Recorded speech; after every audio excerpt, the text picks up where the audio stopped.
glosa ordinária. Bom dia, boa tarde, boa noite. Bem-vindos a mais um episódio do nosso podcast Glosa Ordinária. Eu sou o Pedro Monteiro e hoje tenho comigo a minha querida amiga Joana. Olá, Joana. Olá, Pedro. Bom dia, boa tarde, boa noite. Hoje o assunto que nos traz aqui é um assunto bastante interessante, diria eu, porque creio que é um tema que os nossos ouvintes não estarão nada familiarizados, mas que é um tema central para perceber a ideologia medieval hispânica, digamos assim. E esse tema é o neogoticismo. Não é assim, Joana? É verdade, Pedro. É um dos temas transversais da literatura medieval ibérica.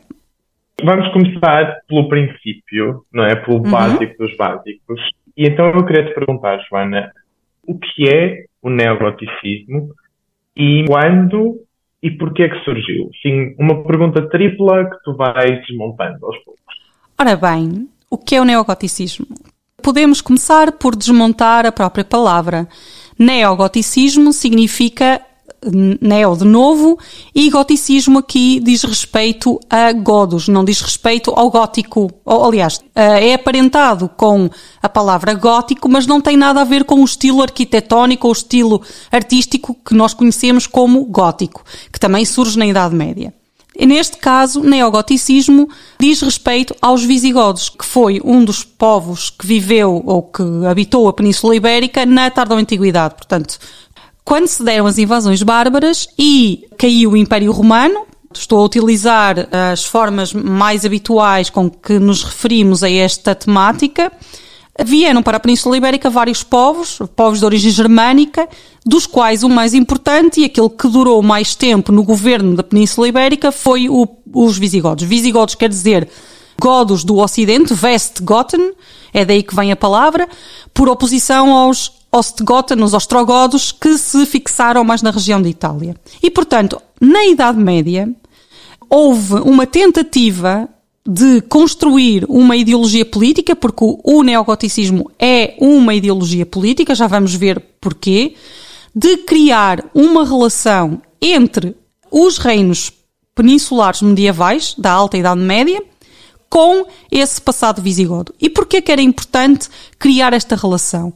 Era importante porque, como todos sabem, em 711 dá-se a conquista islâmica da Península Ibérica e esse reino dos visigodos, tal como existia até essa data, desaparece.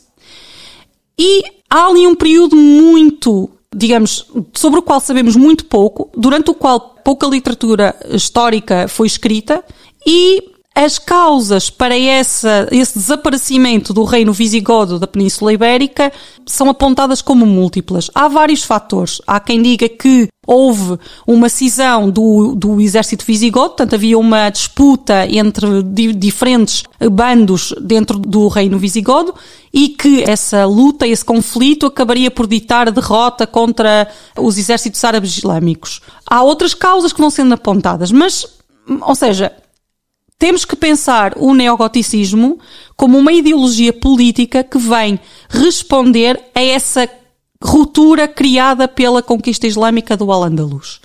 Então, resumindo tudo o que eu disse, para tentar, portanto, tentei esmiuçar o mais possível, o neogoticismo é uma ideologia política que depois se manifestará de várias formas na literatura medieval e não só, que visa criar uma relação de continuidade entre a Alta Idade Média, os reinos da Alta Idade Média, com o reino visigodo que desaparece em 711. Portanto, em termos de conceitos, podemos dizer que é isto. Claro que, como eu já fui explicando e mostrando, esta ideologia está intimamente ligada com o evento que nós conhecemos por perda de Espanha e que já fomos referindo aqui e ali, sobretudo creio que no episódio relacionado com a crónica do Mouro Aziz, falamos um pouco deste evento e de como este evento foi percepcionado na literatura ao longo do tempo. Portanto, não se pode pensar no neogoticismo, ou seja, o neogoticismo não existiria se não tivesse existido a perda de Espanha. O neogoticismo é uma resposta política, ideológica, legitimatória à perda de Espanha. Poderia haver outras respostas e houve outras respostas. Então, podemos dizer que o neogoticismo surge no imediato após 711 ou é algo que vai surgindo ao longo do século VIII ou nos séculos posteriores? Quando é que primeiro se pode dizer que essa ideologia ficou cristalizada?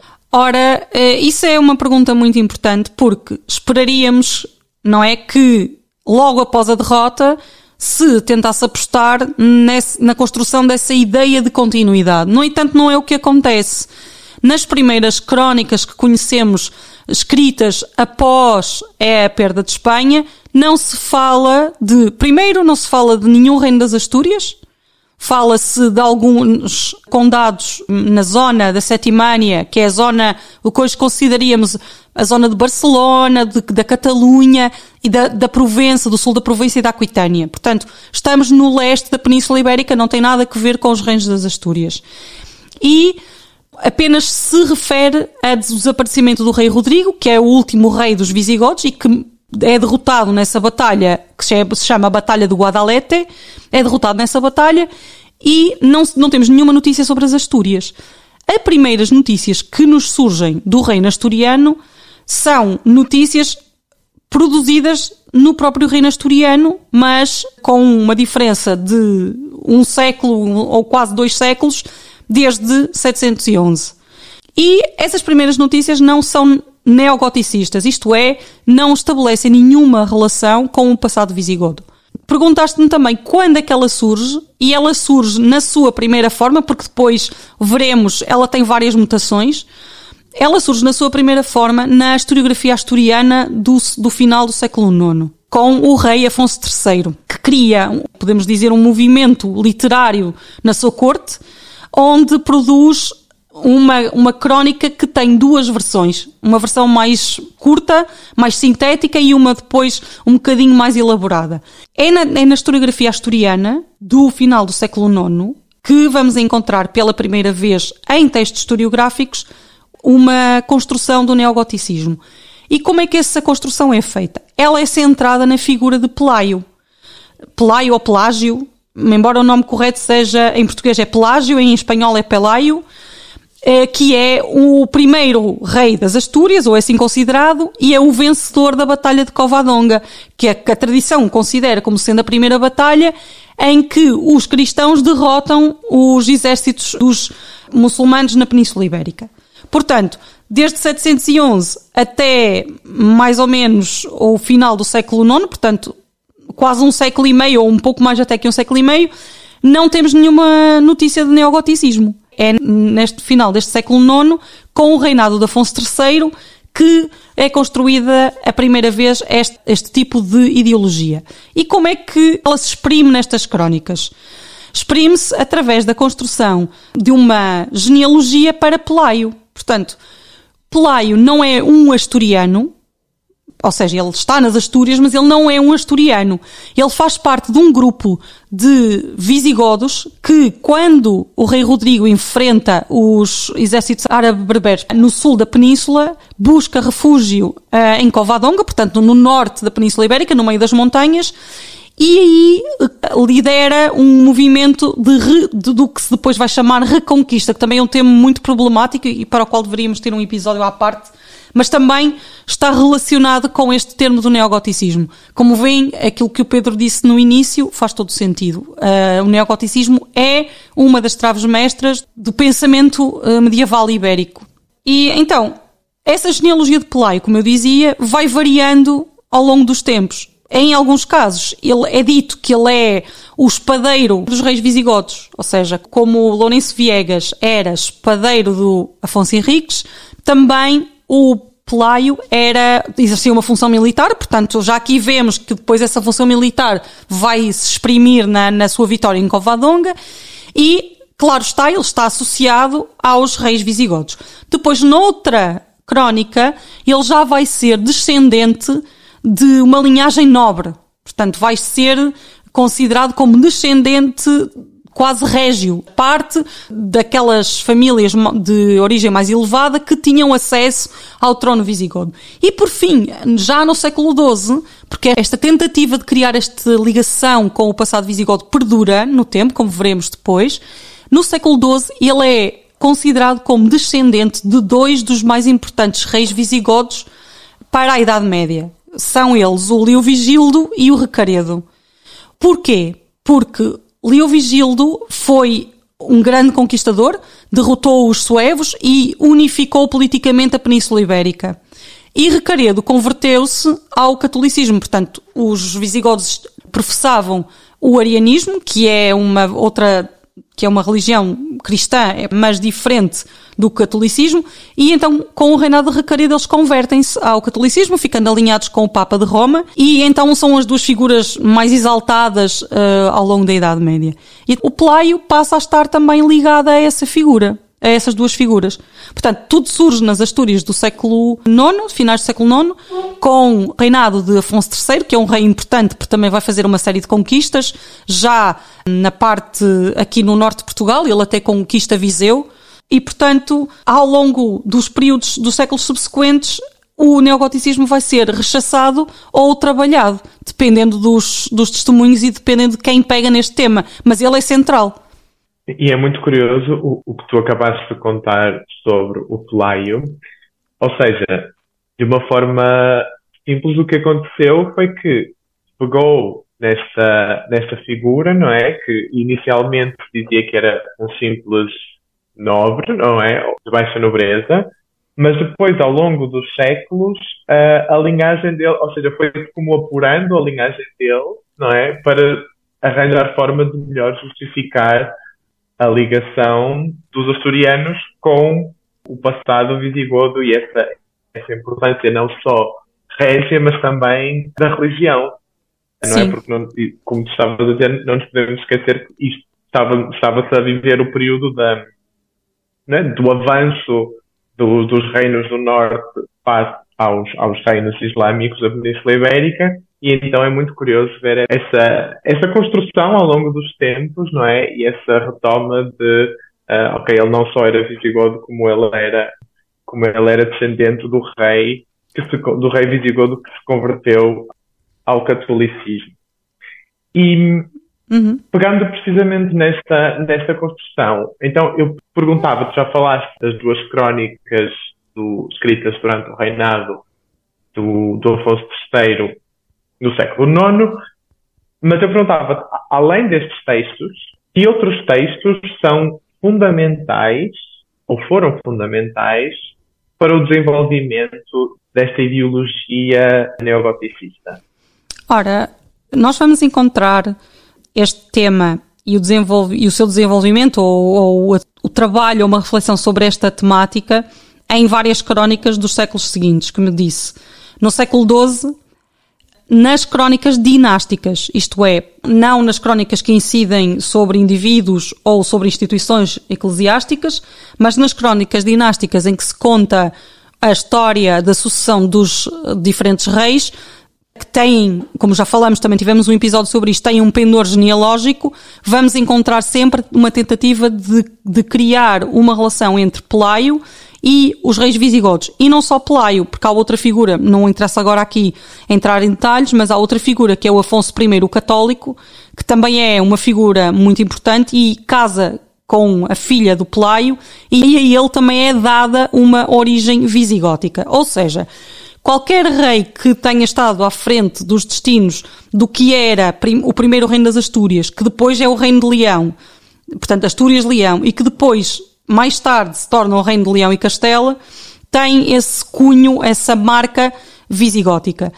E é curioso também que outro texto que é fundamental nesta construção é uma crónica do século XIII chamada De Rebus, uma crónica, um ciclo de crónicas do século XIII chamada De Rebus Hispaniae, que é acerca das coisas de Espanha, escrita por o arcebispo de Toledo, chamado Dom Rodrigo Jiménez de Rada.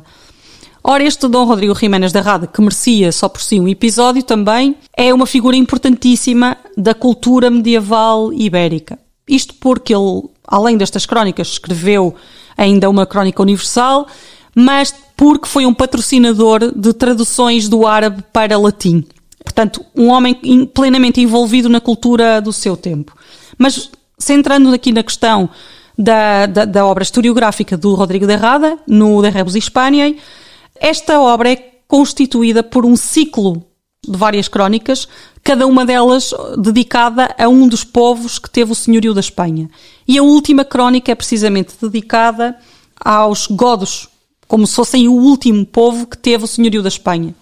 E esta crónica começa com o povoamento da Espanha pelos godos e termina com Fernando III e a conquista de Córdoba em 1236. Portanto, estão a ver, vamos desde o passado visigodo, desde a chegada dos visigodos à Península Ibérica até ao século XIII, como se fosse a história do mesmo povo.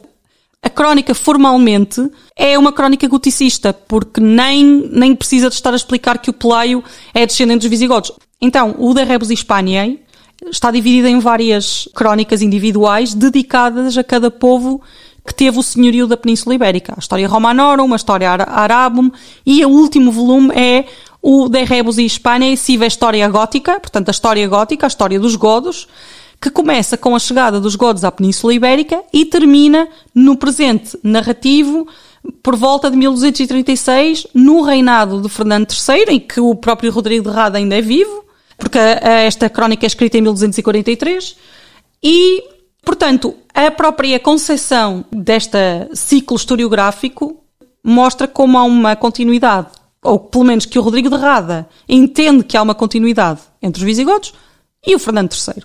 Como se quase não tivesse havido nenhuma interrupção ou nenhuma mudança de poder ali pelo meio. Outro ponto muito importante do De Rebus Hispaniae é que ele não concebe essa herança visigótica apenas através da genealogia. Portanto, não é só ser filho de. Ele, no início da crónica, fala de duas virtudes muito importantes, que são a strenuitas, que é a força, ou ser aguerrido, e a sapiência, portanto, a sabedoria. E estas são virtudes que ele vai, quando descreve a história dos godos, são virtudes que ele vai atribuir aos próprios godos. Portanto, essas virtudes, a virtude da sapiência e da strenuitas, vão estar associadas, uma aos reis visigodos, portanto, a sabedoria característica marca da realeza visigótica, ou de alguns reis visigodos, dos mais importantes e dos mais positivos, e a strenuitas vai ser considerada, ou a capacidade guerreira vai ser considerada como uma virtude coletiva do povo visigótico. O que é que vai suceder? Vai suceder que vamos encontrar essas virtudes, essas qualidades, a sapiência e a capacidade militar, a capacidade guerreira, em reis castelhanos do meado da Idade Média, do século XIII, portanto, contemporâneos de Rodrigo de Errada, que é o Afonso VIII, o vencedor da Batalha das Navas de Tolosa, uma batalha que opôs os exércitos cristãos aos exércitos árabes islâmicos, e esse rei também é considerado um rei marcado pela sabedoria. Portanto, o que é que faz Rodrigo de Errada? Estabelece, também através de marcas de qualidades individuais e coletivas, uma relação entre o passado visigótico e os reis do século XIII, da sua época. Por isso eu consideraria as Crónicas Asturianas e o ciclo de Rodrigo de Errada como as obras mais marcantes relativamente ao neogoticismo. Na Idade Média, obviamente. Na Alta Idade Média, obviamente.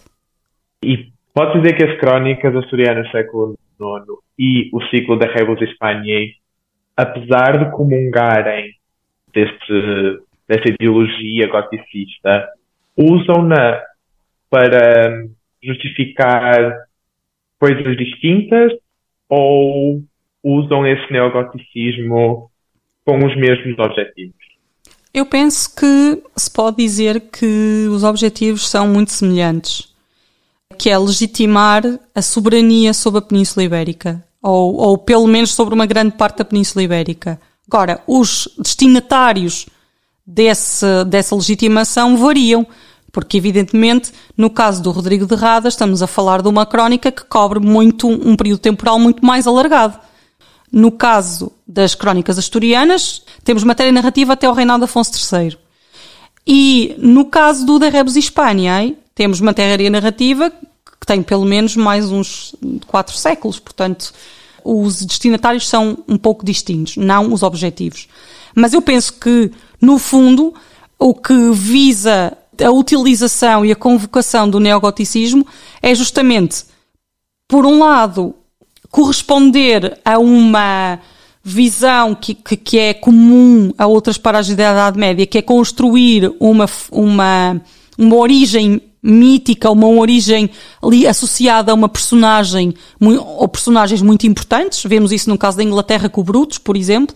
E aqui a ideia é estabelecer uma relação entre esse povo importante e que tinha tido o senhorio da Espanha. Não esqueçamos que essa parte é muito importante. Eles associam-se a figuras do passado remoto que não foram derrotadas até à conquista dos exércitos árabes islâmicos e que governaram a Península Ibérica quase integralmente. Portanto, isso é muito importante para fazer valer, quer no século IX, quer no século XIII, a ideia de que aqueles senhores eram os legítimos senhores da Espanha e que a deviam governar.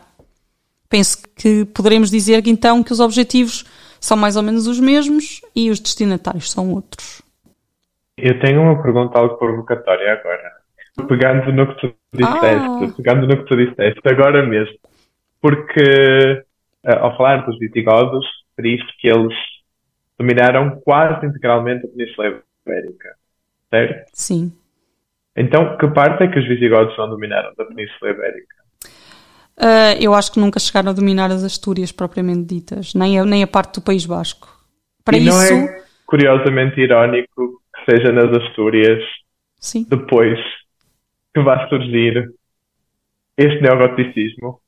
Há uma coisa muito curiosa, isto é uma à parte, é que os impérios, portanto, todos os poderes agregadores da Península Ibérica até à Idade Média, depois há a divisão, à criação de diferentes reinos e depois não interessa agora entrar por aí, mas digamos desde a época dos romanos até à tarde da Antiguidade temos vários impérios que vão senhorear a Península Ibérica. O Império Romano, o Império Visigodo e o Império Árabe-Berber, ou Islâmico, como preferem chamar.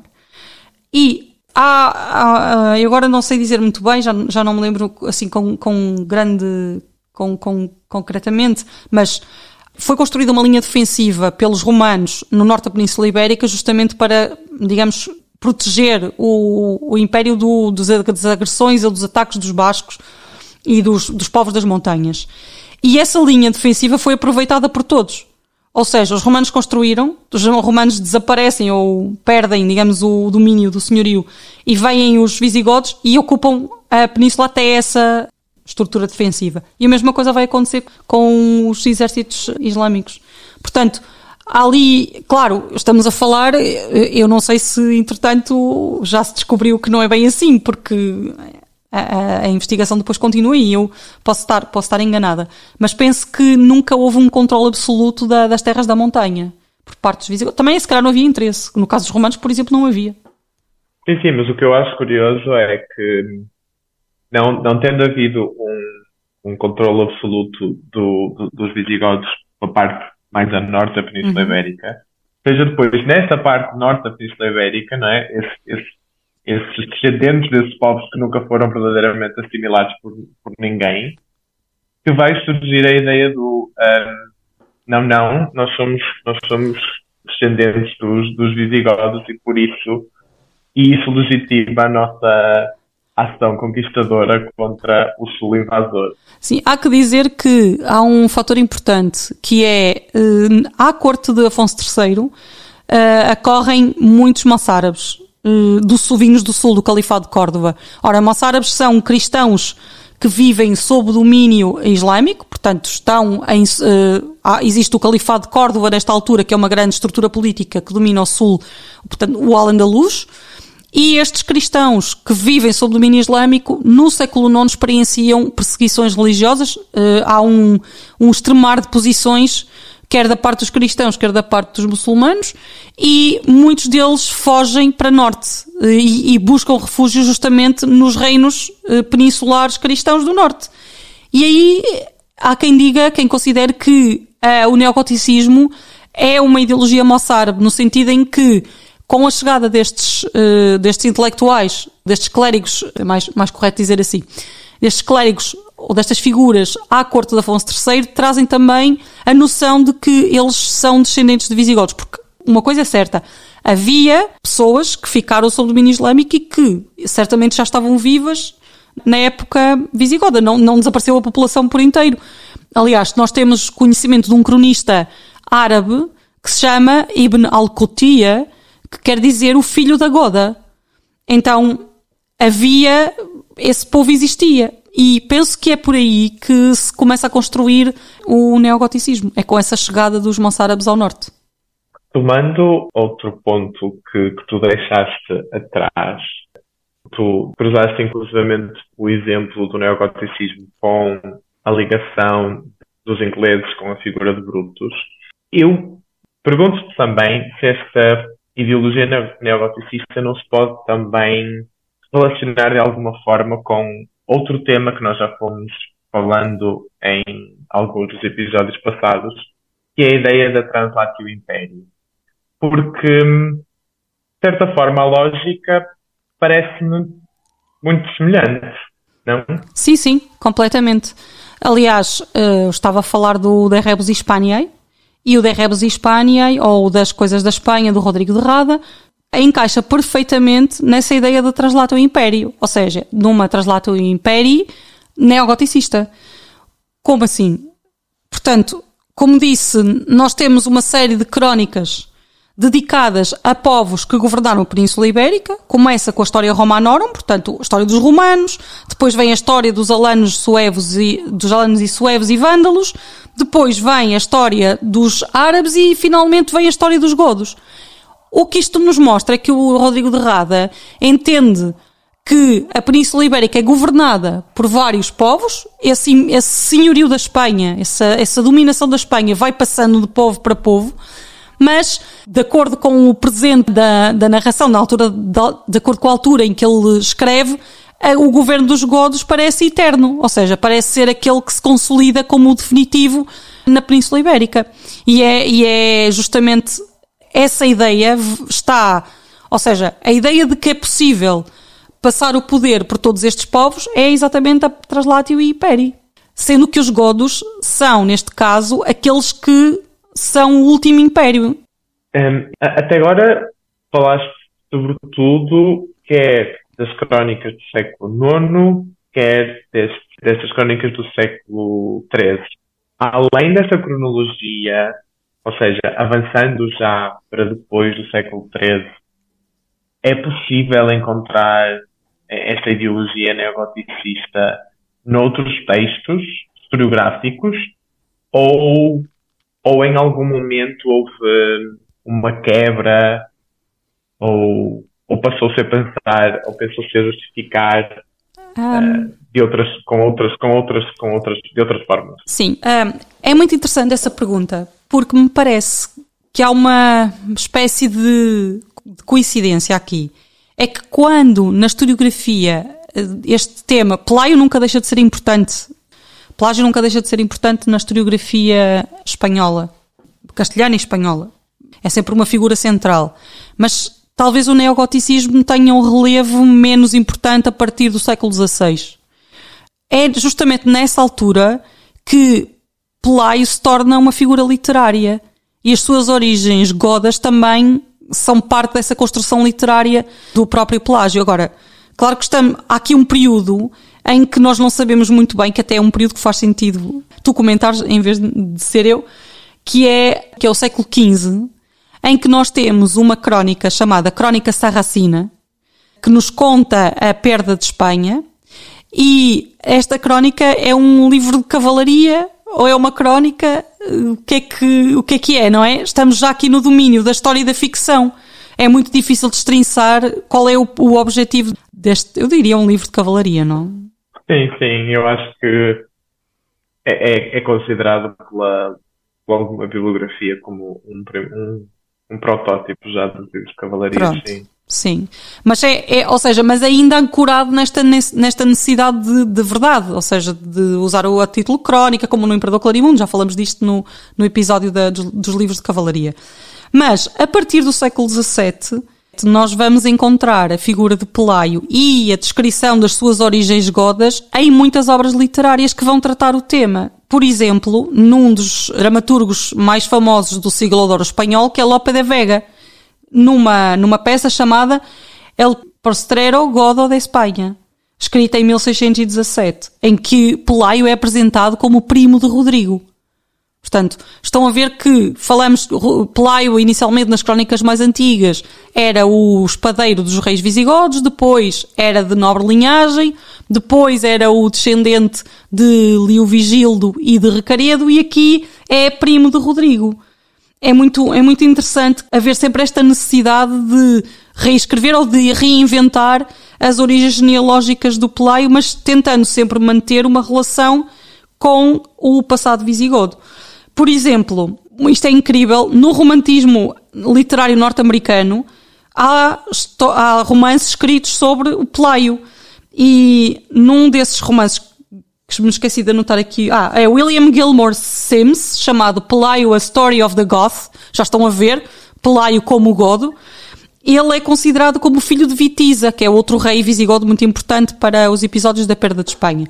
Portanto, é um mito que, no romantismo, vai ter uma explosão muitíssimo grande. Como disse, nos Estados Unidos, vejam só, de todos os sítios, no Novo Mundo, há uma revisitação deste tema do Pelaio e da sua afiliação visigótica. Mas também em Portugal nós vamos encontrar o romance do Alexandre Herculano, o Eurico Presbítero, que é justamente, não é sobre Pelaio, mas Pelágio aparece como personagem no romance. E o romance começa inicialmente por um capítulo chamado Os Visigodos.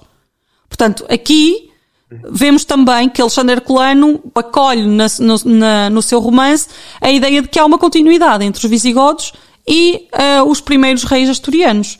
Depois vamos encontrar outros que, por exemplo, também há poemas épicos dedicados ao Pelaio, também do século XIX, e um dos autores, que é o menos conhecido, começa o poema, isto vai soar familiar a todos, começa o poema assim: Las armas canto del Astur ilustre.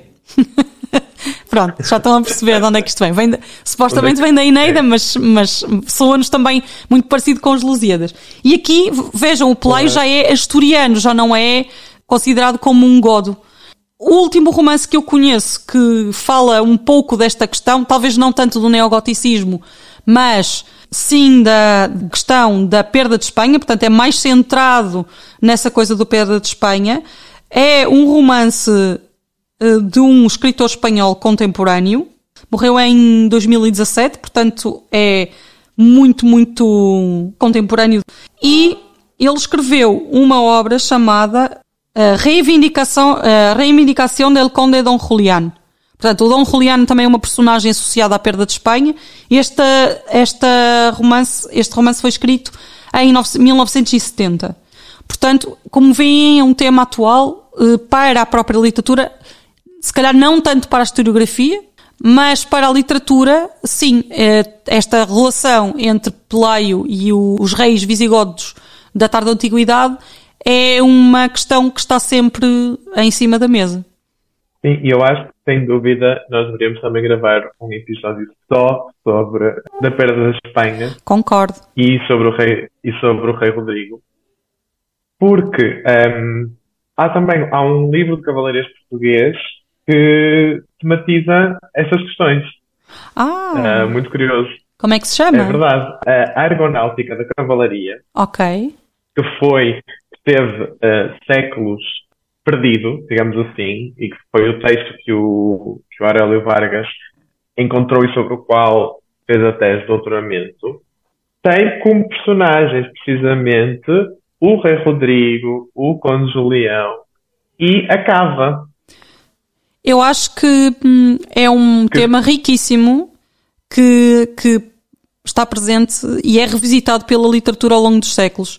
E não só, como disse, é sobretudo em Espanha, evidentemente, por razões óbvias, mas também em Portugal, que é um país que, tenho que fazer este apontamento, que durante a Idade Média rejeitou liminarmente a ideia de continuidade goticista. Portugal era completamente... Diz? Eu ia precisamente perguntar isso, porque até agora falamos sobretudo de textos, exclusivamente de textos produzidos em Castela, nas Astúrias, etc. E onde é que se coloca Portugal nesta equação? Se é que se coloca?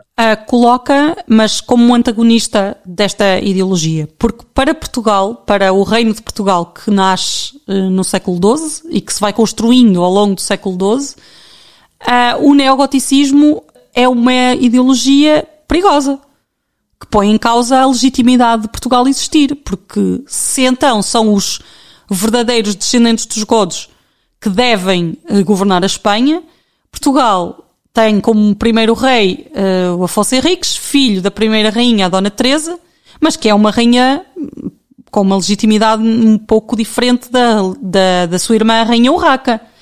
Então, Portugal tem que recorrer a outras estratégias para se legitimar enquanto reino. E falo-á recorrendo à ideologia da guerra. É um pouco a terra a quem a conquista. Não é necessário haver uma legitimidade genealógica. Aqueles que estão mais capacitados para defender a terra são aqueles que a devem conquistar e manter. E Portugal vai preferir, por motivos de força maior, porque não tem outra escolha, vai preferir esta estratégia de legitimação em detrimento do neogoticismo. Para além de, em Portugal, toda a tradição assenta numa crónica, numa crónica até nem é bem uma crónica, é uma lista régia muito, muito antiga, que também tem origem asturiana, mas depois foi abandonada nas Astúrias, onde se diz que os sarracenos governaram a Península Ibérica durante 5 anos e o reino dos godos acabou. Portanto, esta crónica, ou esta pequena lista régia, demonstra que há uma ruptura total entre um governo e o outro, que é o oposto daquilo que temos estado a ver para o reino das Astúrias primeiro, depois o reino de Leão e o reino de Castela, como fui dizendo, e depois a própria Espanha.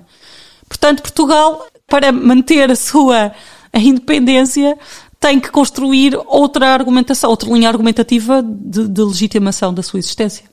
Claro, poder um neo-suevismo. Sim. Ok, Joana, muito obrigado por esta conversa e por esta interessante troca de ideias que tu nos trouxeste aqui sobre um tema que, para nós que estudamos e conhecemos a literatura medieval hispânica, é-nos muito familiar, mas certamente para muitos dos nossos ouvintes é algo completamente novo. E é interessante trazermos estes episódios também sobre... Isto é um episódio quase sobre um conceito, não é? Sim. Que é o neogoticismo. Mas é interessante criar estes episódios para dar a conhecer também outros aspectos que os nossos ouvintes possam conhecer menos. E com isto, creio que nos despedimos, não? Ficamos por aqui. Não Sim, sei se queria só dizer, só acrescentar uma dizer. coisa. Sim, de facto é um tema importante porque parece-nos que qual é o propósito de estar a falar de uma ideologia política criada e construída no século IX? Parece que não faz sentido nenhum nos dias que correm. Mas de facto ela faz muito sentido, porque ela tem consequências políticas ainda nos dias de hoje. E então é muito importante nós vermos que estas ideias são construções feitas muito a posteriori do ocorrer dos eventos, e é importante passarmos por todas as fases dessa construção. Percebermos que houve um período em que não se insistia, nem havia uma relação com o passado visigodo é importante. Percebermos que há uma região da Península Ibérica que não adota essa ideologia é importante. Percebermos todos os passos na construção, nesse périplo intelectual de construir uma ideologia ao longo de vários séculos da Idade Média também é importante. E não deve nos deixar alerta para não cairmos em discursos fáceis, em ideias pré-feitas. Portanto, sempre ler os textos é importante e perceber como é que eles são construídos. Isso é parte da literatura, mas também parte do exercício de compreender a história, porque ela é, em muitos casos, feita de textos escritos. Eu queria agradecer-te As tuas perguntas foram muito interessantes e deram-me muito gosto de as trabalhar. Deu para conhecer, saber que há americanos interessados na história do Pelágio. É muito divertido. Eu suponho que haverá, noutras paragens do mundo, obras que o refiram, mas seria uma lista demasiado exaustiva dada a projeção desta personagem. E, como de habitual, nestes episódios deixaremos algumas sugestões de leitura nos links. E, da minha parte, eu agradeço uma vez mais ao Pedro e a todos que nos ouviram hoje. Bom dia, boa tarde, boa noite. E fica aqui prometido um episódio só sobre a perda da Espanha e o Rei Rodrigo. Eu voto. Muito obrigado, Joana. E até à próxima. Bom dia, boa tarde, boa noite.